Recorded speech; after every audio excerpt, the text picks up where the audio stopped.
welcome to this week's episode of Revenue Insights. On this episode, I'm joined by Chris Kingman. He's the Global Head of Digital Sales Enablement at TransUnion. Chris has got over a decade of experience in sales enablement and even sits on the board of advisors of the Sales Enablement Society. Chris, it's my pleasure to have you on the show. Thank you, Lee. It's great to be here. So first things first, I'd love to know a bit more about your story and also, in particular your story at TransUnion. I think you've been there for nearly 12 years now, so it'd be great to get a bit of perspective on what that's been like. Certainly. So like many of my peers in enablement, I started at a tech startup. That lasted from, I think, about 2011 to 2013, and that tech startup went into bankruptcy, and luckily TransUnion acquired us in bankruptcy, kept all of our folks on, and we were able to continue that work. When I started there, I was in the membership function, and within a few weeks, I was building out customer trainings. And that's kind of where I dipped my toe into the enablement waters. And I don't think the term sales enablement existed back then, but I kept building disciplines of enablement in-house and sort of making sure that they provided value, and then spun them out. And within a few years, I had a team of about 12 people overseeing sales training and development, sales call QA, sales support, sales technology, operations, process, you name it. From there, in 2018, I got an offer to move to the other side of the business, TransUnion's international arm. And I went from supporting a $100 million business to 7 regions, really 33 countries. And, kind of dove in the deep end of supporting 7 very different businesses across the globe. It brought me to the UK, to Africa, to Hong Kong, Colombia, Canada, Brazil, all over the world. And really was responsible for not only sales strategies, but also enablement globally. And how do you stand up enablement when you have next to no resources, right? Individual contributor working in a matrixed organization. And then a year ago, I returned to the US in a global role to oversee digital enablement. So my responsibilities are for all sellers within digital capacities, which right now is a lot of sellers. Certainly, I'm not sure everybody has returned to the field. And I cover inside sales globally, as well as sales technology for the entire enterprise. And all the while I was doing this at TransUnion, working in Sales Enablement Societies, being a founding member, spending time on the board there, and then just getting myself out there through podcasts, through writings, partnering with, maybe tech companies to do some writing, a lot of technology companies to do advisement on platforms. And today I'm still very active in Sales Enablement Society, working on the college curriculum for sales enablement with Johns Hopkins University. Still very involved with Sales Enablement Pro and another number of organizations working through sales and revenue enablement to kind of bring their practices or their advisory boards to life. I love the journey that you've been on and can tell you've got a really rich experience in the space. So something that I'm really intrigued to know, going back to something that you said very much towards the beginning of that, was, when you first started sales enablement wasn't a thing. And from your perspective, what would you say has been the biggest change that you've seen in the enablement space, throughout your career? So I'd say the formalization of it as a discipline. And I would give a lot of credit to the Sales Enablement Society for bringing together the right folks to have the right conversations around that. And it generated a lot of buzz and interest. And they've done a great job of socializing the concepts and bringing it to the forefront and bringing value to the conversation, especially around why do you need this? Or the way I like to think about it is, here's why companies who do this are winning. And I think that message has been broadcasted, and especially with, social media exploding, LinkedIn specifically, they've really done a good job of getting the message out there.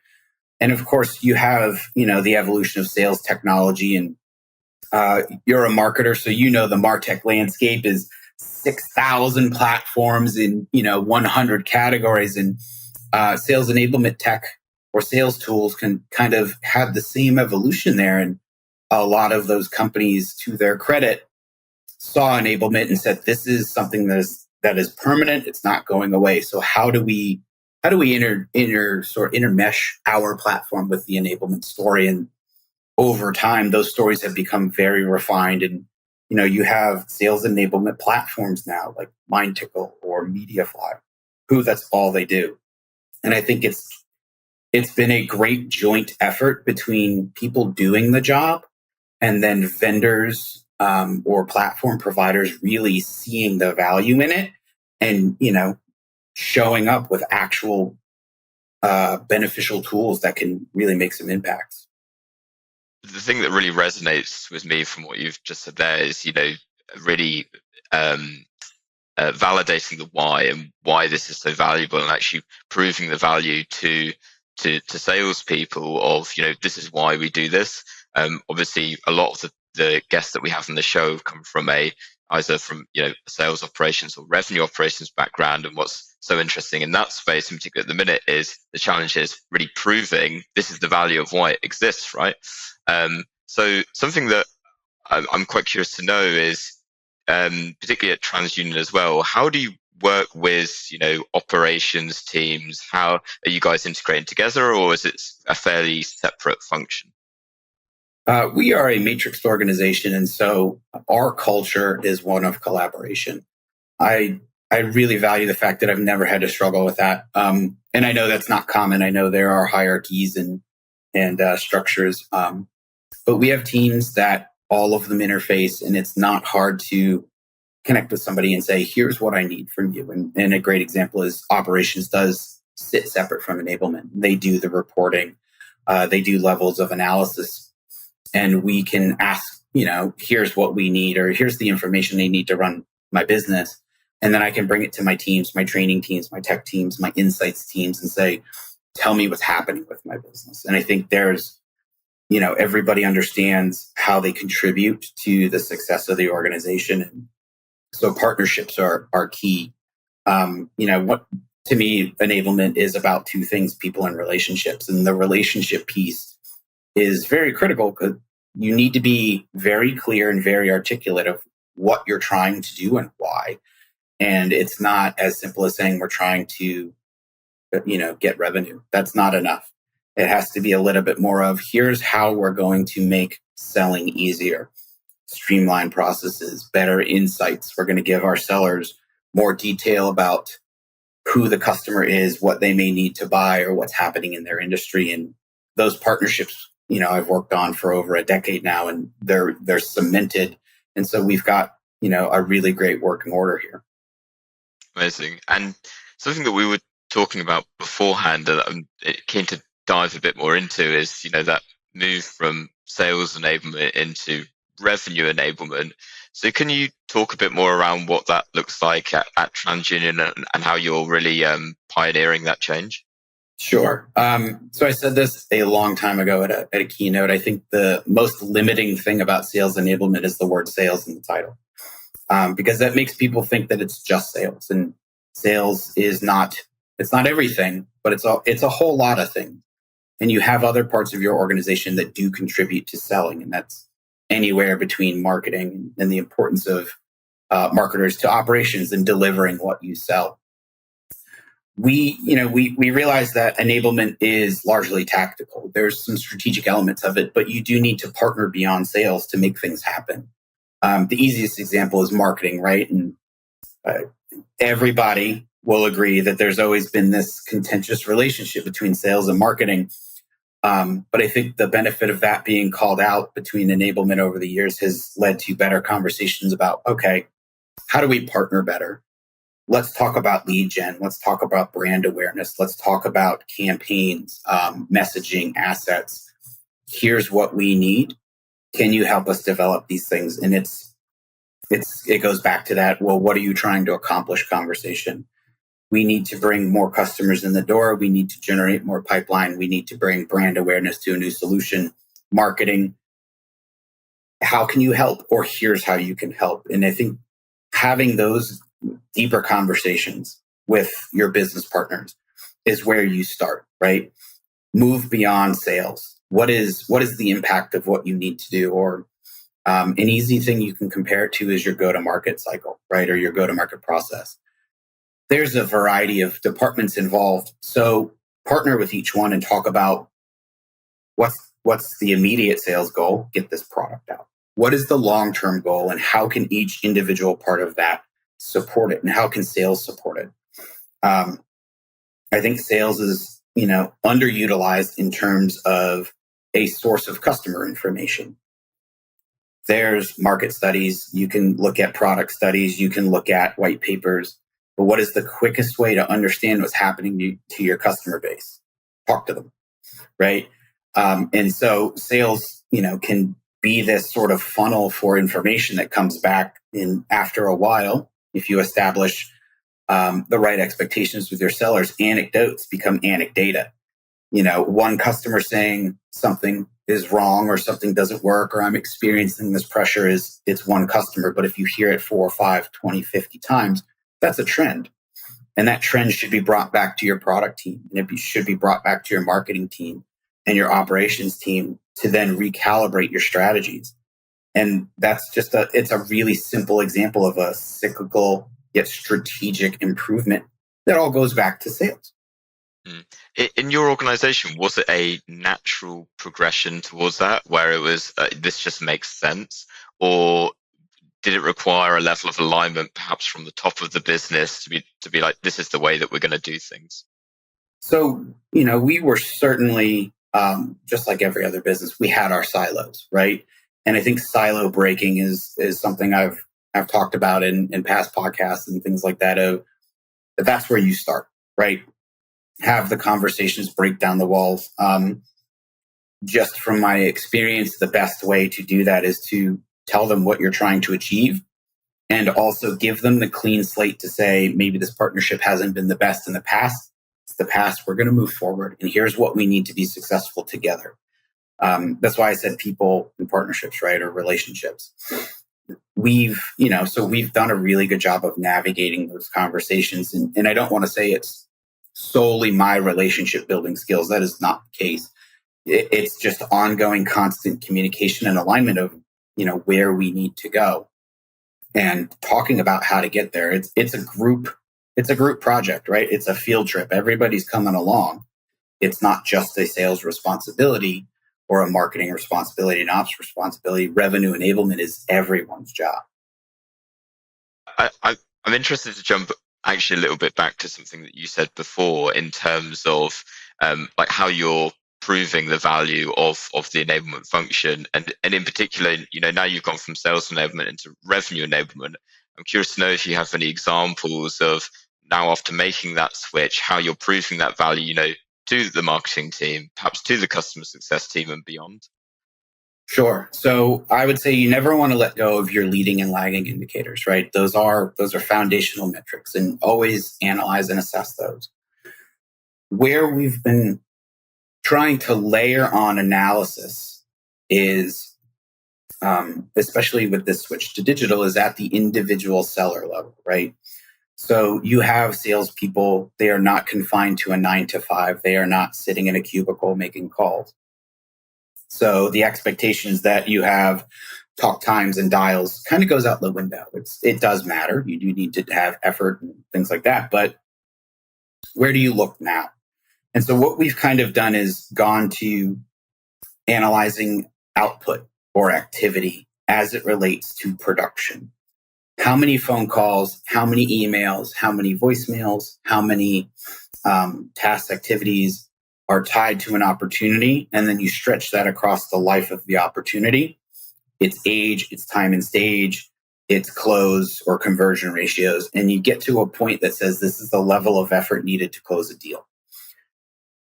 We're taking that, we're combining that with call metrics and call quality and call analysis. We're putting a layer of training and development over that and said, when did this person attend a training?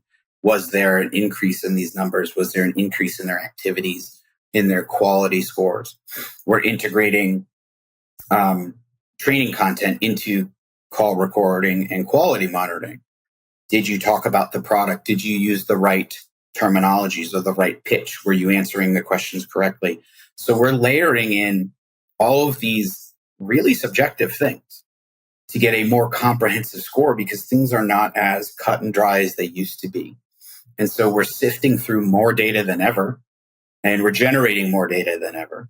But we're all trying to get to the single point to show or to determine across our business. There's varying parts of the business, varying levels of sellers or tiers, if you will, or lines of business. What's the level of effort needed to hit the mark? And how are you tracking to that? Are you above it? Or are you below it? And then from there, we're getting prescriptive in, okay, you're not doing the level of effort needed. Here's what you need to know to be successful. Not be on the phone for 3 hours, because that's who knows what you could be doing.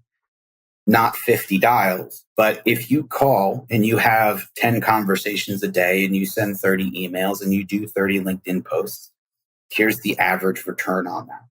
And it's almost like a return on activity. It's really interesting. And I mean, very simply, what has been the feedback to that? Has that been like, oh my gosh, like mind blowing, like wow, I never thought it was going to be that simple? It's definitely not simple.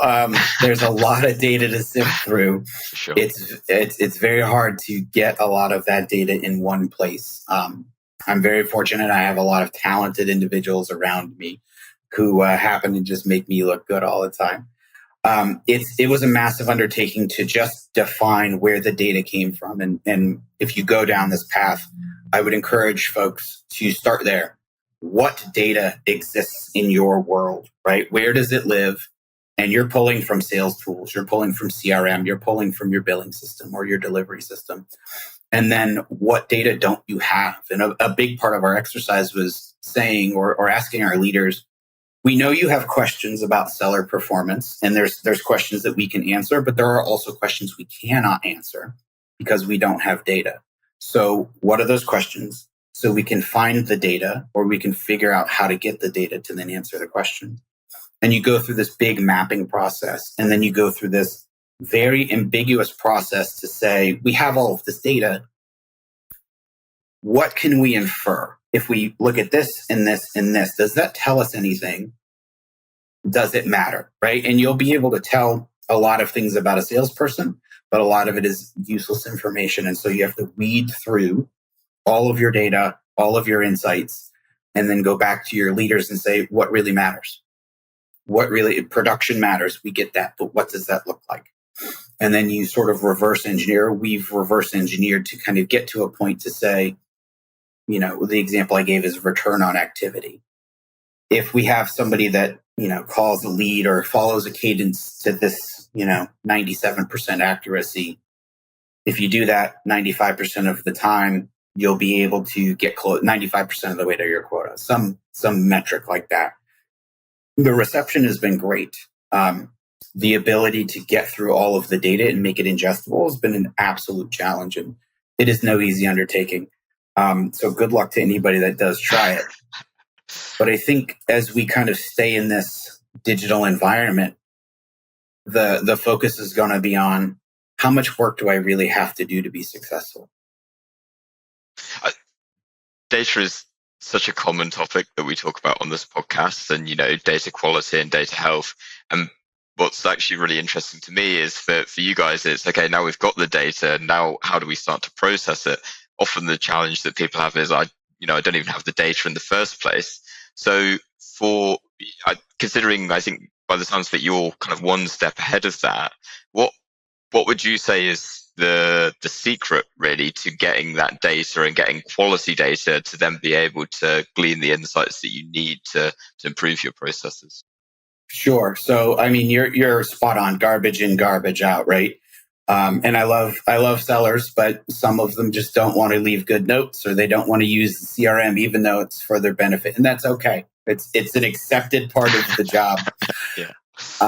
So I think some of the things that you really need to focus on is what data point tells you the thing that you need to know, and then how do you capture that? Now, I don't like a lot of technology. I don't like the CRM to have, you know, you're scrolling for 2-3 minutes and it's got 2, 3, 4 pop-ups and custom objects and all of these. I think it's cluttered.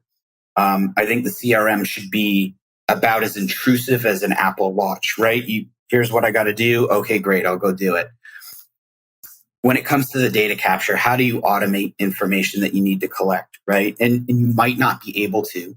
So what's the trade-off, right? Do we slow our sellers down by an additional 10 seconds, but the information will help us go do this? The other thing is make everything as sort of simple as possible. And the term I love to use is paint by numbers simple, right? There's no way to mess it up. This box is green and this box is red. Like an example of something that I'm working on is I want to capture why our customers buy our solutions. Now I can go talk to all of my sellers and they'll be able to tell you why they buy it and what it does and the benefit, but I want it in the CRM, right? Because I don't want to have to remember. I don't want to have to remember why people buy things. So if you think about, okay, what's the easiest way to capture this information? Well, an opportunity description. You could train your sellers, okay, you need to put these 4 or 5 things in there, but you're probably not going to get that, right? You're going to get the person that says, XYZ solution, customer has XYZ, whatever.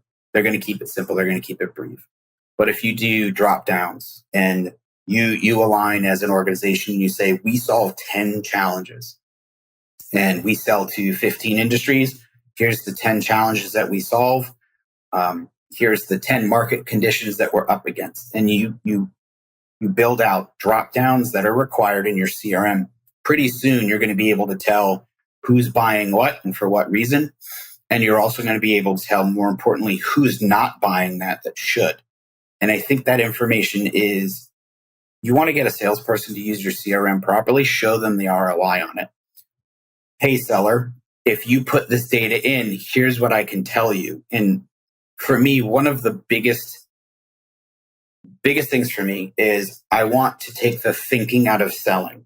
We don't hire sales folks to come in and be strategists, to be market researchers. They should be versed on who they sell to and why and what's going on in their world.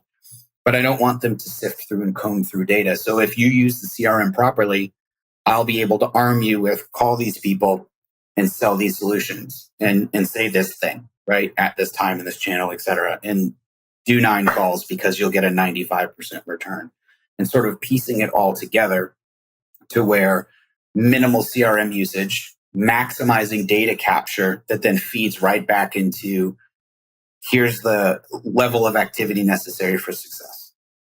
I completely agree with the concept, and I think for any salesperson, just to be like, if you focus on these opportunities, then that's going to help you not only hit your quota, but to the point that you can actually have you're not frantically trying to close deals by the end of the quarter, right?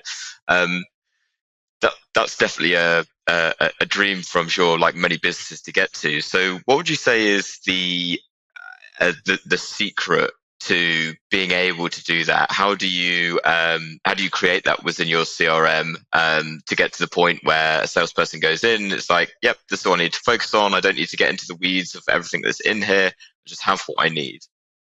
Sure.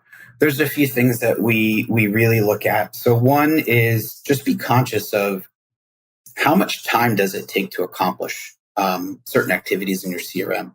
A time motion study is a great way to do it, right? And you have to look at all parts of your business. You can't design a CRM based on your top tier sellers, right? Or your sellers who square off against a single customer. Because in reality, they're going to use the CRM for 30 minutes a day, and that's it. They live in their inbox. They're not a good judge of system usability or user experience. The inverse of that is go talk to your people who have to create 20, 30 records or opportunities, leads a day. Time them and see how long it takes. And time both your most proficient person and your absolute technophobe who, takes their time with it, and get a good read on the amount of time it takes. And then how do you improve that? Do you need these fields? Is this information necessary? Are we capturing things that no one looks at?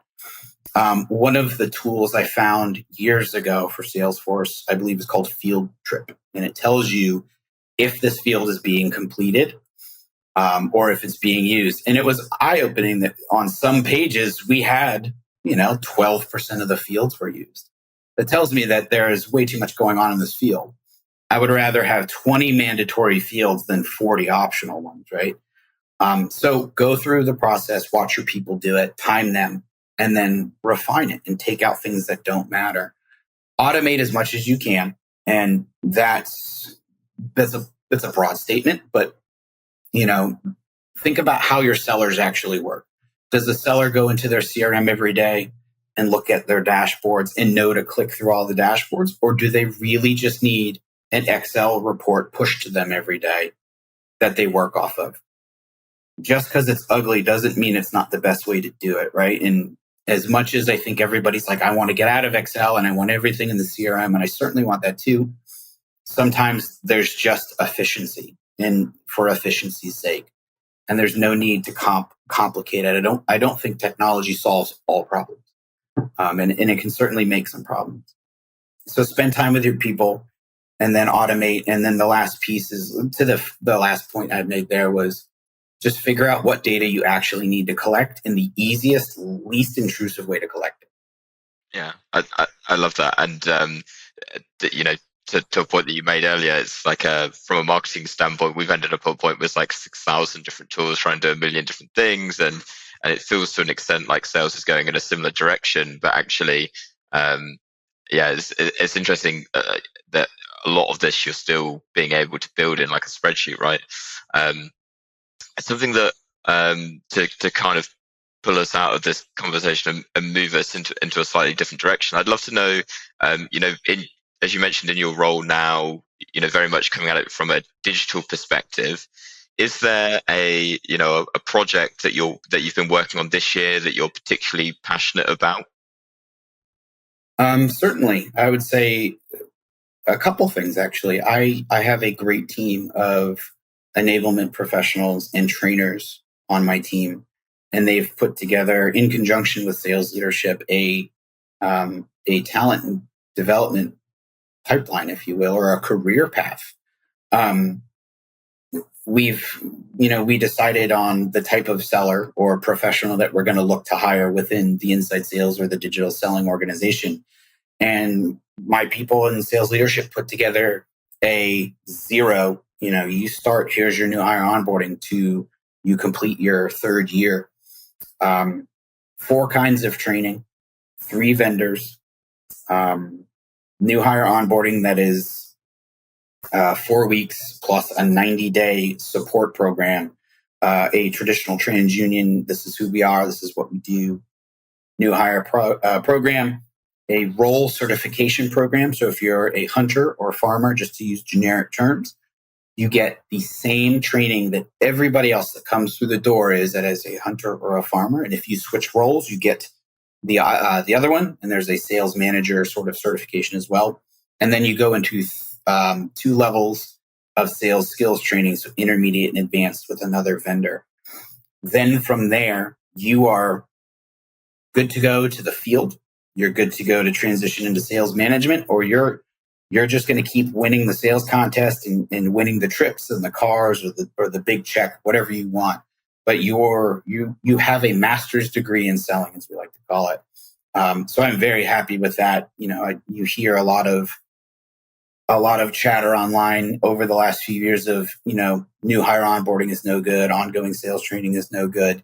And I think, I'm very confident that we've actually solved for this. So I'm very happy with what we've been able to do. And while this may sound like an obvious question, what was the original goal behind that initiative? Because I guess that you can come at it from 2 angles. One is to, consistently scale revenue growth, but then there's also the retention of your salespeople as well. Yeah, that's spot on, right? It's incredibly hard to hire an exterior candidate into an organization, into a field position, who understands the business to a level of depth and breadth that we expect, that understands the product offerings, that understands the markets and how we exist in the competition. So we begin to sort of foster that knowledge very early on. And really the only thing that changes is the complexity of the skills that you're learning as we're preparing you to go from a digital sales environment into a field environment, if you wish. And then sort of the escalation of the size of the customer, right? Bigger customers typically means more complex challenges.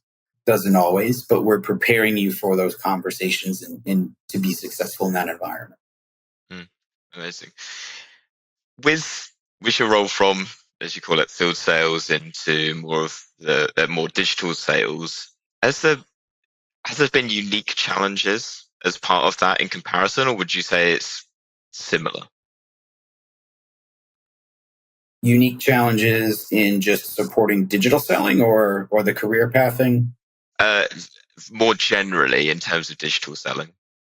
Certainly. So moving from a centralized inside sales organization to a decentralized team, you lose the ability to see everyone working at one time. You lose that 9 to 5, selling window, if you will. But I don't.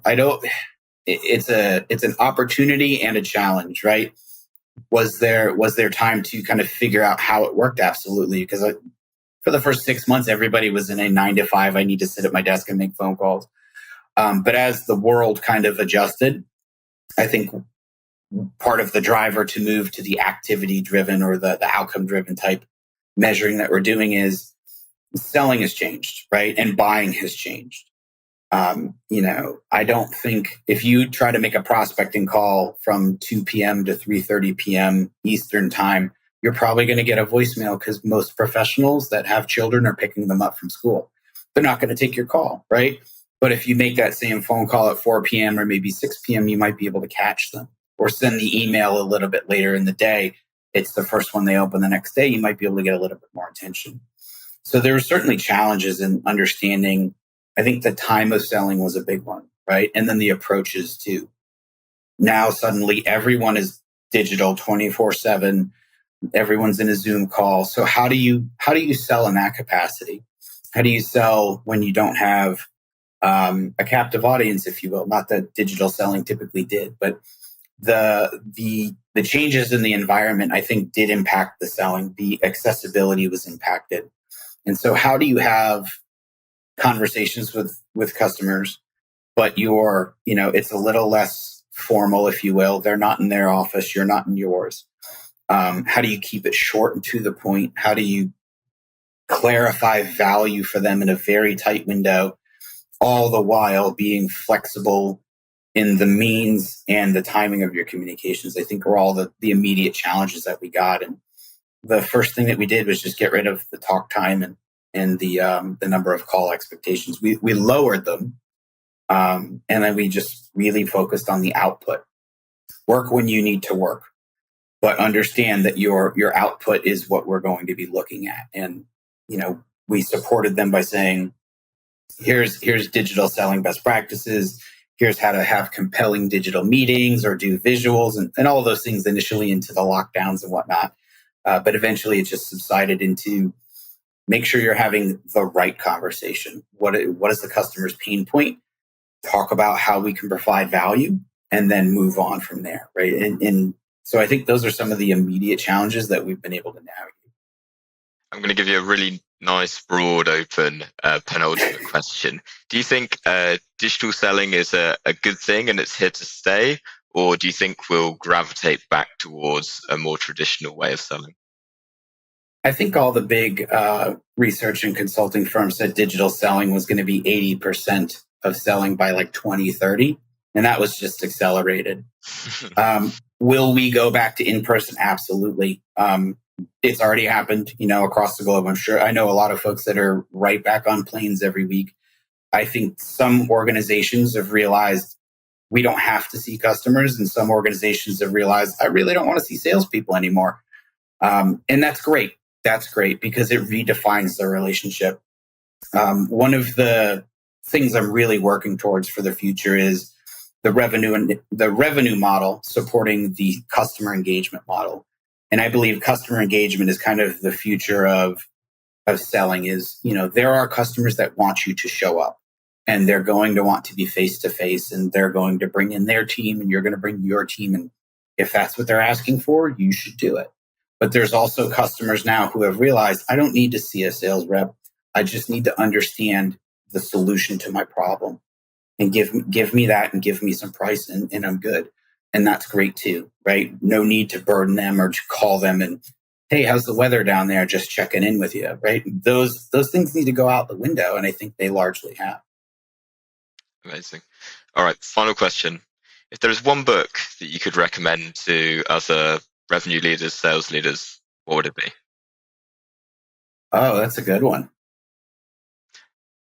Could be Let's fiction, see. non-fiction, whatever Could you be want. fiction. It's happened. We've had it. I love it. I'll give you two books, and then I'll explain. I'll So allow it. the first book is Cal Newport, "Be So Good They Can't Ignore You," and that's all for me professionally. It was a turning point in that it really just says, like, stop doing what you love and focus on what you're good at, and you'll learn to love it. If you're in this enablement space, I haven't met an enablement practitioner that isn't fanatical about it and loves what they do. I think that book will give you a good mindset or a framework to say, okay, where am I best suited to focus on? Double down on your strengths, right? Don't try and reinforce your weaknesses and go that way. I think that book is a phenomenal book, and it's great. The other book, Jonah Berger, Invisible Influence. And this book is all about why people make decisions and how they make decisions, decision justification. It's very interesting because Gartner came out with some work called SenseMaker, I believe 2 years ago at this point. And it's all about consensus driving in sales. That being one of the two biggest deciding factors in selling. The other one being, does the salesperson understand my challenges, my business, and the context of my market?